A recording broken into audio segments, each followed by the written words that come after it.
محمد وأصحاب سيدنا ومولانا محمد وبارك وسلم عليه۔ میرے محترم سامعین کرام اور گرامی قدر عزیزوں، دوستوں اور بزرگوں، اللہ رب العزت نے حضور اکرم صلی اللہ علیہ وسلم کی زندگی کو قرآن مجید میں اسوۃ حسنۃ فرمایا ہے، یعنی حضور اکرم صلی اللہ علیہ وسلم کی جو زندگی گزارنے کا طریقہ ہے وہ ایسا طریقہ ہے، ایسا کامل نمونہ حیات ہے کہ جس پہ تمام زمانوں کے تمام انسان عمل کر سکتے ہیں۔ نہ صرف یہ کہ عمل کر سکتے ہیں بلکہ تمام زمانوں کے تمام انسانوں کی زندگی میں جو مسائل ہیں ان کا حل بھی اس زندگی میں موجود ہے، اور یہ ایسا زندگی گزارنے کا بہترین طریقہ ہے کہ اس سے اچھا زندگی گزارنے کا طریقہ تاریخ انسانی میں اور کوئی نہیں ہے۔ قرآن مجید میں اللہ رب العزت ارشاد فرماتے ہیں لَقَدْ كَانَ لَكُمْ فِي رَسُولِ اللَّهِ أُسْوَةٌ حَسَنَةٌ، یہ جو عربی کا لفظ ہے شروع میں قد، قرآن مجید میں جہاں اللہ رب العزت نے 100% یقینی بات کرنی ہو اس سے پہلے یہ لفظ آتا ہے، اس کا ترجمہ کیا جاتا ہے یقیناً۔ تو اللہ رب العزت نے فرمایا یقیناً تمہارے لیے۔ یہاں سوچنے کی بات یہ ہے کہ اللہ کی بات تو ویسے ہی یقینی ہے، جو اللہ نے فرما دیا اس سے زیادہ یقینی بات تو کوئی اور ہو نہیں سکتی، لیکن یہاں اللہ رب العزت بھی یقیناً فرما رہے ہیں تو ہم اندازہ نہیں لگا سکتے کہ کتنی زیادہ یقینی بات ہوگی۔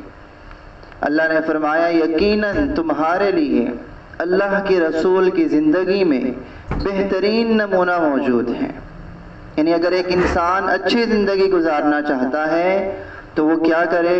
اسے چاہیے کہ حضور اکرم صلی اللہ علیہ وسلم کی زندگی کی طرح زندگی گزارنے کی کوشش کرے۔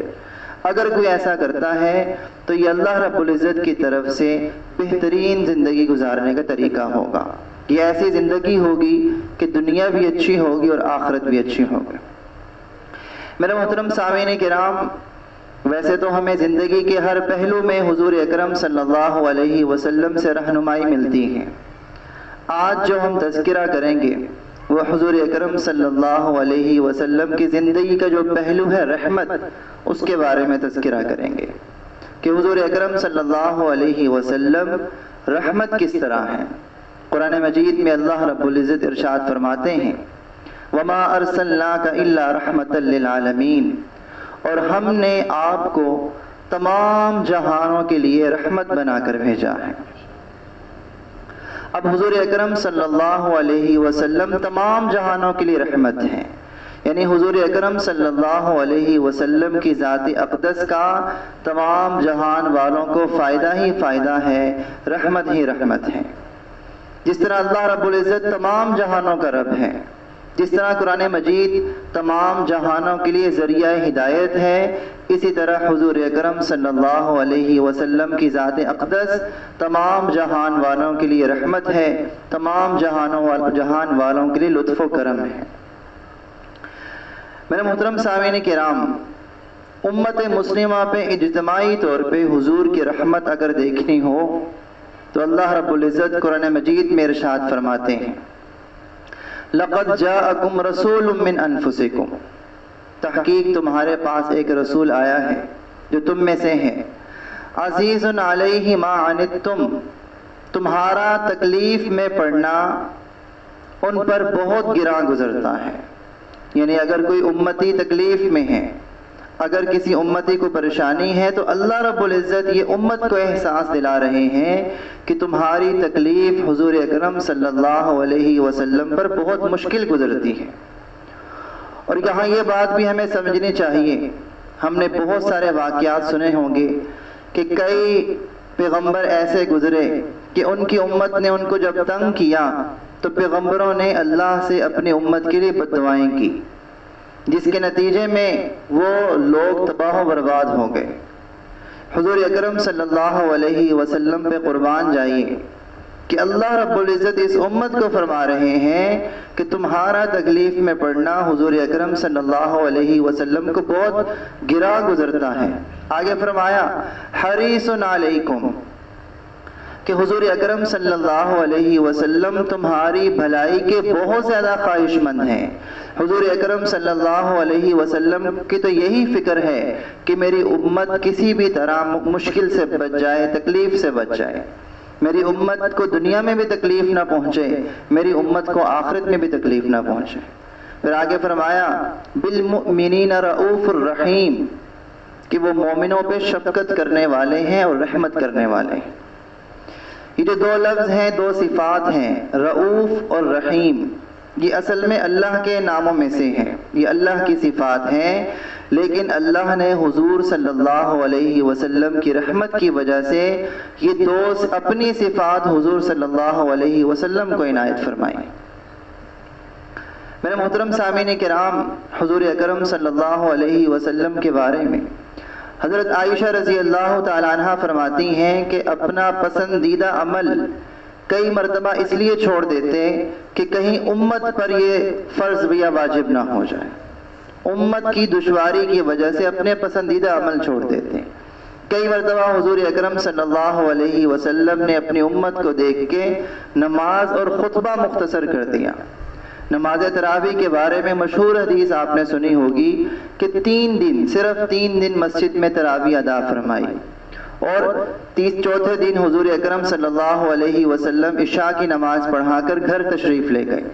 اب صحابہ کرام انتظار کرتے رہے، حضور اکرم صلی اللہ علیہ وسلم فجر کے وقت تشریف لائے اور فرمایا کہ میں تمہیں دیکھ رہا تھا اور مجھے لگ رہا تھا کہ اگر آج بھی میں نے تراویح پڑھا دی تو یہ کہیں امت پر فرض نہ ہو جائے۔ اب سوچنے کی بات یہ ہے کہ اگر تراویح فرض ہو جاتی تو کیا ہوتا؟ تب یہ ہوتا کہ جس طرح ہم میں سے بہت سارے مسلمان 5 وقت کی فرض نماز بھی صحیح طرح ادا نہیں کرتے، اس طرح تراویح بھی ادا نہیں کرنی تھی۔ اب تراویح فرض ہوتی اور اگر ہم چھوڑ دیتے تو اس کا عذاب، اس کا جو گناہ ہے وہ زیادہ ہوتا اور آخرت میں سزا زیادہ ملتی۔ اس لیے حضور اکرم صلی اللہ علیہ وسلم نے چھوڑ دی کہ اگر امت نہیں پڑھتی تو اس کو زیادہ عذاب نہ۔ اندازہ لگائیے کہ حضور اکرم صلی اللہ علیہ وسلم کے لیے تو مسئلہ نہیں تھا تراویح پڑھنا، صحابہ کرام رضی اللہ تعالیٰ عنہم کے لیے تو مسئلہ نہیں تھا، وہ تو پڑھ لیتے، لیکن ہم گناہگاروں کے لیے حضور اکرم صلی اللہ علیہ وسلم نے یہ رعایت دی۔ مسواک کے بارے میں حضور صلی اللہ علیہ وسلم نے فرمایا کہ اگر مجھے امت کی دشواری کا ڈر نہ ہوتا تو میں ہر نماز سے پہلے مسواک کرنے کا حکم دیتا، اور اگر حضور صلی اللہ علیہ وسلم ہر نماز سے پہلے مسواک کرنے کا حکم دیتے تو مسواک کے بغیر ہماری نماز ہی نہ ہوتی۔ اور اب ہم میں سے کئی مسلمان ایسے ہیں جنہوں نے زندگی میں ایک مرتبہ بھی مسواک نہیں کی ہوگی، تو یہ کیوں حکم نہیں دیا امت کی؟ تاکہ امت کو دشواری نہ ہو۔ میرے محترم سامعین کرام، حضور اکرم صلی اللہ علیہ وسلم کی دعا کی برکت سے اس امت سے اجتماعی عذاب اٹھ گیا۔ حضور اکرم صلی اللہ علیہ وسلم نے اللہ سے وعدہ لیا تھا کہ میری امت پر اجتماعی عذاب نازل نہیں ہوگا۔ جیسا کہ ہم جانتے ہیں کہ گزشتہ امتوں پر ان کی نافرمانیوں پر بہت سارے عذاب آئے، کسی کی بستی کو الٹ دیا گیا، کسی کے چہرے کو مسخ کر دیا گیا، کسی پر طوفان کا عذاب آیا، لیکن حضور صلی اللہ علیہ وسلم کی دعا کی برکت سے اجتماعی عذاب اٹھ گیا۔ میرے محترم سامعین کرام، یہ تو مسلمانوں پہ رحمت تھی، اور حضور اکرم صلی اللہ علیہ وسلم کی ذات تو مسلمانوں کے ساتھ ساتھ کفار پہ بھی رحمت ہے۔ حضور اکرم صلی اللہ علیہ وسلم کفار پہ اس طرح رحمت ہے کہ جس طرح ہم دیکھتے ہیں پچھلی امتوں پر عذاب آتے تھے، اس امت پر نہیں آیا۔ ایک تو حضور کی دعا کی برکت سے، دوسرا اللہ رب العزت نے خود قرآن مجید میں ارشاد فرمایا وَمَا كَانَ اللَّهُ لِيُعَذِّبَهُمْ وَأَنْتَ فِيهِمْ، کہ ہم آپ کے وجود کی برکت سے کہ جب آپ صلی اللہ علیہ وسلم ان میں موجود ہیں تو ہم ان پر عذاب نازل نہیں کریں گے. یعنی حضور کی وجود کی برکت سے کفار اور مشرکین مکہ عذاب سے بچ گئے. میرے محترم سامعین کرام، اتنی رحمت اور کس میں ہو سکتی ہے؟ طائف کے موقع پہ ہم سب نے وہ واقعہ سنا ہے کہ انہوں نے کتنا ظلم کیا. جب حضرت جبرائیل علیہ السلام اللہ کی طرف سے پیشکش لے کر آئے کہ اگر آپ حکم دیں تو ہم طائف والوں کو بھی اور مکہ والوں کو بھی کچل کے رکھ دیتے ہیں، تو حضور اکرم صلی اللہ علیہ وسلم نے کیا کیا؟ ان سب کو معاف کر دیا. تو حضور اکرم صلی اللہ علیہ وسلم ان پر بھی رحمت ثابت ہوئے. غزوہ احد کے موقع پر حضور اکرم صلی اللہ علیہ وسلم کے دندان مبارک شہید ہوئے، بہت سارا خون بہہ گیا. صحابہ کرام رضی اللہ تعالیٰ عنہم نے جذباتی ہو کر حضور اکرم صلی اللہ علیہ وسلم سے عرض کیا کہ اے اللہ کے رسول صلی اللہ علیہ وسلم ان کے لیے بد دعا کریں، ان پر لعنت بھیجیں. تو حضور اکرم صلی اللہ علیہ وسلم نے فرمایا میں لعنت کرنے والا نہیں بلکہ میں تو رحمت بنا کر بھیجا گیا ہوں. اور ایسے موقع پہ بھی حضور صلی اللہ علیہ وسلم نے ان کو معاف کر دیا. میرے محترم سامعین کرام، ایک صحابی ہیں حضرت طفیل بن عمرو دوسی رضی اللہ تعالیٰ عنہ. وہ اپنا واقعہ خود بیان کرتے ہیں. وہ بیان کرتے ہیں کہ میں اپنے قبیلے سے مکہ میں طواف کرنے کے لیے آیا، کیونکہ خانہ کعبہ کا طواف تو حضرت ابراہیم علیہ السلام کے زمانے سے ہو رہا تھا. اور مکہ مکرمہ میں جو بڑے سردار تھے جس طرح ابو جہل، ابو لہب وغیرہ، جب یہ مکہ پہنچے تو ان سرداروں نے حضرت طفیل رضی اللہ تعالیٰ عنہ کو گھیر لیا اور ان کے کان بھرنے لگ گئے کہ یہاں ایک شخص ہے جس نے نبوت کا دعویٰ کر لیا ہے، جو معاذ اللہ فتنے پھیلا رہا ہے. اس کی باتیں ایسی ہیں کہ باپ بیٹا آپس میں لڑ جاتے ہیں، میاں بیوی کی طلاق ہو جاتی ہے. اس لیے تم یہاں پہ خانہ کعبہ میں طواف ضرور کرنا، لیکن اس شخص کی باتوں سے بچ کے رہنا. تم نے کوشش یہ کرنی ہے کہ اس شخص کی کوئی بات، معاذ اللہ حضور صلی اللہ علیہ وسلم کے بارے میں فرما رہے ہیں کہ تم نے کوشش یہ کرنی ہے کہ ان کی کوئی بات تمہارے کانوں میں پڑے ہی نہ. جب مشرکین نے ان کو اتنا زیادہ ڈرایا تو وہ خود فرماتے ہیں کہ میں نے اپنے کانوں میں روئی رکھ لی. جب اتنا زیادہ وہ ڈرا رہے ہیں تو وہ کہتے ہیں کہ میں نے اپنے کانوں میں روئی رکھ کر خانہ کعبہ کا طواف شروع کیا. خانہ کعبہ کے طواف کے دوران وہ کہتے ہیں کہ ایک شخص پہ میری نگاہ پڑی جو حتیم میں نفل ادا کر رہا تھا. تو جب میں اس کے پاس سے گزرا تو میرے دل میں ایک عجیب سی کیفیت پیدا ہوئی. میں وہاں گزر گیا. اگلے طواف میں، اگلے چکر میں پھر جب میں اس شخص کی طرف متوجہ ہوا تو میں نے مشرکین کی طرف دیکھا تو انہوں نے مجھے اشارے سے کہا کہ یہ وہی شخص ہے جس کے بارے میں ہم نے تمہیں منع کیا تھا کہ ان کی بات نہیں سننی. وہ کہتے ہیں کہ پھر میں آگے گزر گیا اور پھر میرے ذہن میں کچھ خیالات آنے لگے. وہ کہتے ہیں کہ میں نے یہ سوچا کہ میں چھوٹا بچہ بھی نہیں ہوں کہ مجھے یہ پتہ نہ ہو کہ غلط کیا ہے صحیح کیا ہے.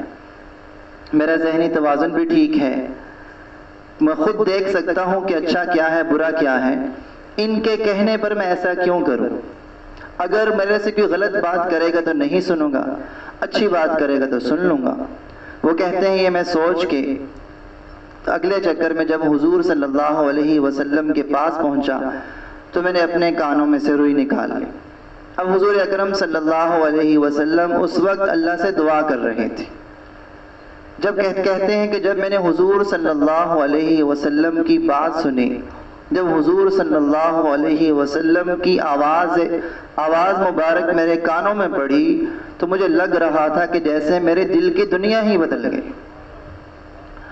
وہ کہتے ہیں کہ میں نے اس وقت تو ان مشرکین کے سامنے حضور صلی اللہ علیہ وسلم سے کوئی بات نہیں کی. جب وہ لوگ چلے گئے، جب حضور اکرم صلی اللہ علیہ وسلم اپنے گھر چلے گئے تو میں پیچھا حضور صلی اللہ علیہ وسلم کا پیچھا کیا اور جا کے چھپ کے حضور صلی اللہ علیہ وسلم سے ملاقات کی. جب حضور صلی اللہ علیہ وسلم سے ملاقات کی اور آپ صلی اللہ علیہ وسلم سے پوچھا کہ آپ کی دعوت کیا ہے، حضور صلی اللہ علیہ وسلم نے فرمایا کہ میری دعوت یہ ہے کہ اللہ کے سوا کوئی معبود نہیں ہے اور میں اللہ کا سچا پیغمبر ہوں۔ فرماتے ہیں کہ جب میں نے حضور اکرم صلی اللہ علیہ وسلم کی بات سنی تو میں فوراً مسلمان ہو گیا۔ اسی وقت میں نے حضور اکرم صلی اللہ علیہ وسلم کے ہاتھ پہ اسلام قبول کر لیا اور حضور اکرم صلی اللہ علیہ وسلم سے عرض کیا کہ آپ کی دعوت مجھے دیں، مجھے بھی اجازت دے، میں اپنے قبیلے میں جاؤں گا اور اپنے تمام قبیلے والوں کو مسلمان کر کے آپ کی خدمت میں لے کے آؤں گا۔ حضور اکرم صلی اللہ علیہ وسلم نے ان کو اسلام کا جو پیغام تھا وہ بتایا، اپنے قبیلے میں واپس چلے گئے۔ وہاں جا کے انہوں نے سب سے پہلے ملاقات ہوئی اپنے والد سے۔ ان کی طبیعت تھوڑی سخت تھی، اسی لیے سختی میں ذرا اپنے والد صاحب سے کہا کہ آج کے بعد ہمارا تعلق صرف ایک وجہ سے قائم ہو سکتا ہے کہ اگر آپ اسلام قبول کر لو۔ والد نے اسلام قبول کر لیا۔ اس کے بعد اپنی اہلیہ کے پاس گئے، ان سے بھی یہی کہا کہ آج کے بعد ہمارا تعلق صرف اسلام کی وجہ سے قائم ہو سکتا ہے، انہوں نے بھی اسلام قبول کر لیا۔ اس کے بعد اسی طرح سخت انداز میں اپنے قبیلے کے تمام لوگوں سے اسلام قبول کرنے کا کہا، لیکن کسی نے بھی اسلام قبول نہیں کیا۔ اب ان کو بڑا غصہ آیا۔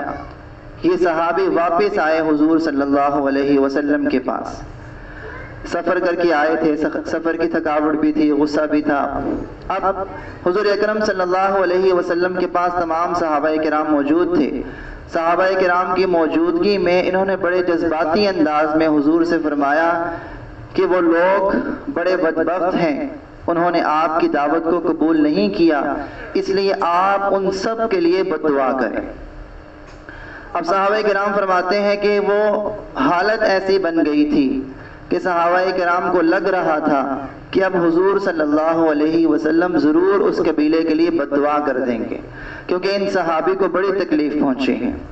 حضور اکرم صلی اللہ علیہ وسلم نے ہاتھ اٹھائے دعا کے لیے اور فرمایا اللہم اہد دوسا وأت بہم۔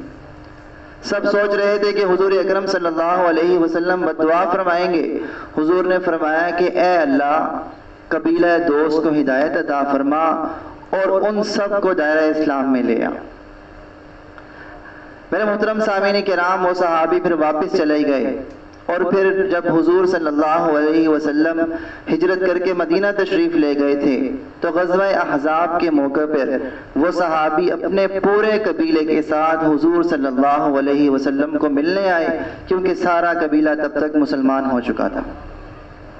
میرے محترم سامعین کرام، آخری بات، ہم تو اس نبی کے امتی ہیں کہ قیامت کے دن روایات میں آتا ہے کہ جب جہنم کو لایا جائے گا تو جہنم ایک چیخ مارے گی جس کی وجہ سے سب انسان زمین پر گر جائیں گے، اور جب اٹھیں گے تو اتنا دل میں خوف ہوگا کہ ہر انسان کے زبان سے نفسی نفسی کا ورد جاری ہوگا کہ یا اللہ مجھے بچا لے، یا اللہ بس مجھے بچا لے۔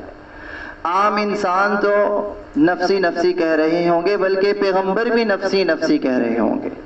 اس وقت صرف حضور اکرم صلی اللہ علیہ وسلم کی ذات اقدس ایسی ہوگی جو فرما رہے ہوں گے یا ربی امتی امتی، کہ یا اللہ میری امت کو بچا لے۔ میرے محترم سامعین کرام، جب ہمارے پیغمبر ایسے ہیں، اس میں ہمارا کوئی کمال نہیں، یہ اللہ کی طرف سے انعام ہے، یہ اللہ کی طرف سے تحفہ ہے۔ تو جب حضور اکرم صلی اللہ علیہ وسلم کے ہم نام لیوا ہیں تو ہمارا بھی یہ کام بنتا ہے کہ ہم حضور اکرم صلی اللہ علیہ وسلم پر کے ایک ایک حکم پہ مر مٹیں، ہم حضور اکرم صلی اللہ علیہ وسلم کی اطاعت کو اپنی زندگی کا سب سے ضروری کام سمجھیں۔ اللہ رب العزت ہم سب کو عمل کرنے کی توفیق عطا فرمائے۔